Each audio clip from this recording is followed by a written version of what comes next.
Hello guys! Welcome back again sa aking YouTube channel. Naranasan mo na bang ma-deny ng Japan visa at naiwan ng red sticker sa likod ng passport mo?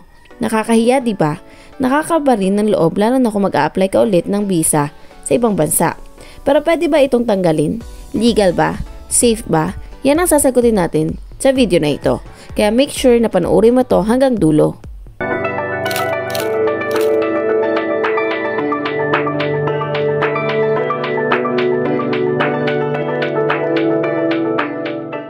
Unang tanong, ano nga ba ang red sticker na yan?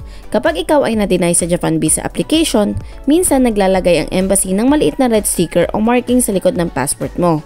Hindi ito official stamp, pero internal code nila ito para ma-identify nila na na-process na ang passport mo. Ngayon, ang big question, pwede ba itong tanggalin? Technically, pwede mo siyang subukang alisin pero teka lang, may risk ang mga ito. Una, baka masira ang passport mo. Pangalawa, kapag nakita ng ibang embassy na parang may alteration sa passport mo, pwede ka nilang i-flag o i-ban sa future applications. Kaya ingat, tandaan, ang passport mo ay isang government document. Kahit sticker lang yan, kung masisira ang surface, baka magkaproblema ka sa immigration. Legally speaking, wala namang batas na nagbabawal na tanggalin ang sticker. Pero kapag may suspicion na may intent to hide information, dun ka maaaring mapasama. Sa madaling salita, hindi ka man makukulong dahil sa pagtanggal ng sticker, pero kung magdududa ang embassy, baka madamay ang future applications mo. Another question is, may epekto nga ba ito sa ibang visa applications mo?